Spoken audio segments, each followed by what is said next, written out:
ఉత్తర తెలంగాణలోని నల్లరేగడి భూముల్లో ఎక్కువగా సాగు చేసే అపరాల జాతికి చెందిన నూనె గింజల పంట సోయా చిక్కుడు. పప్పు జాతి పంట కావడంతో భూమికి నత్రజని అందిస్తుంది. నూనెగానే కాక సోయా ఉత్పత్తులకు పెరుగుతున్న గిరాకీ సాగు విస్తీర్ణాన్ని పెంచుతుంది.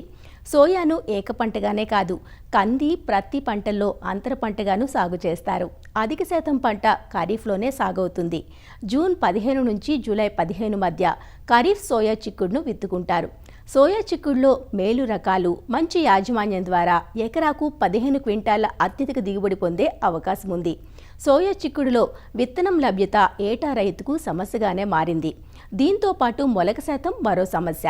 ఖరీఫ్ సాగుకు సన్నద్ధమవుతున్న రైతులకు సోయా చిక్కుడు సాగులో అందుబాటులో ఉన్న మేలు రకాలు, సాగులో చేపట్టాల్సిన యాజమాన్య చర్యలను సూచనలు అందిస్తున్నారు ఆదిలాబాద్ కృషి విజ్ఞాన కేంద్రం శాస్త్రవేత్త డాక్టర్ రాంప్రసాద్. తెలంగాణ రాష్ట్రంలో ఈ సోయాబీను పంటను దాదాపుగా ఆదిలాబాదు, నిజామాబాదు, కామారెడ్డి ఈ జిల్లాల్లో ముఖ్యంగా ప్రధానంగా పండిస్తున్నారు.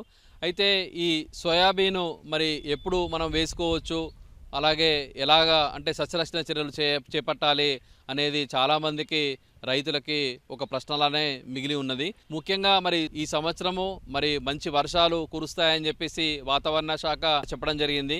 మరి ఈ వర్షపాతము సుమారుగా మనకి 60 నుండి 70 mm వర్షపాతం పడిన తర్వాతనే విత్తుకోవాలి. అయితే ఏంటంటే ఈ సోయాబీన్లో కూడా మనకి ఈ జూన్ 15 నుండి జూలై మొదటి వారం వరకు విత్తుకున్నట్టయితే అధిక దిగుబడులు సాధించవచ్చు అని చెప్పి మా పరిశోధన ఫలితాలు తెలుపుతున్నాయి. కాబట్టి ఆ దిశగా అందరూ కూడా జూలై మొదటి వారం వరకు విత్తుకోవాలి. జూలై మొదటి వారం తర్వాత ఎట్టి పరిస్థితుల్లో ఈ సోయాబీన్ విత్తనాన్ని విత్తుకున్నట్టయితే దిగుబడులు తగ్గే అవకాశం ఉంది. దానికి తోడు ఈ పురుగుల తెగుళ్ళ యొక్క బెడద కూడా పెరిగే అవకాశం ఉంది. కాబట్టి దీన్ని దృష్టిలో పెట్టుకొని రైతులు విత్తనాన్ని విత్తుకోవడం అనేది సమయానుకూలంగా విత్తుకోవాలి.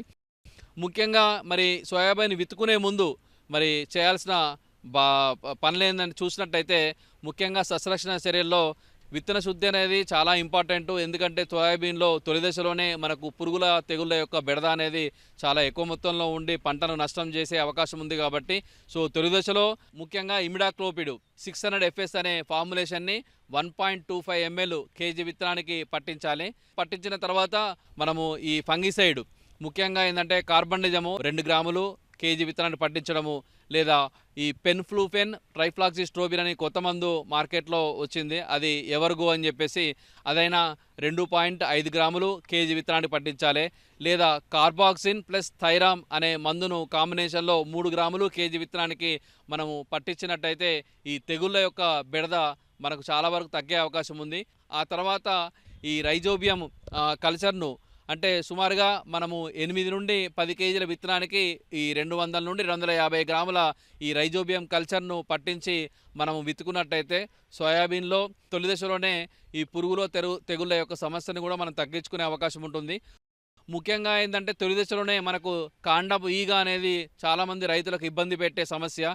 మరి కాండపు ఈగను మనము గుర్తించాలి. ఏ విధంగా గుర్తించాలి అనేది చూసినట్టయితే ఈ కాండం కింది భాగంలో అది చిన్న హోల్ చేస్తుంది. కాబట్టి ఇది మనం సోయాబీన్ విత్తిన దాదాపు 2-3 వారాల్లోనే మనకు ఈ రంధ్రం అనేది కనబడే అవకాశం ఉంది. కాబట్టి మరి సోయాబీన్ విత్తిన తర్వాత కనీసం వారం 10 రోజుల తర్వాత వెంటనే మనము ఈ ఎల్లో స్టిక్కీ ట్రాప్స్, అలాగే వైట్ స్టిక్కీ ట్రాప్స్ అంటే జిగురు పూసిన అట్టలను మనము ఈ పంట కంటే ఒక 1/2 ఫీట్ హైట్లో ఎకరానికి కనీసం 10 నుండి 15 పెట్టుకున్నట్టయితే చాలా వరకు ఈ కాండబీగ అంటుకొని చనిపోతుంది.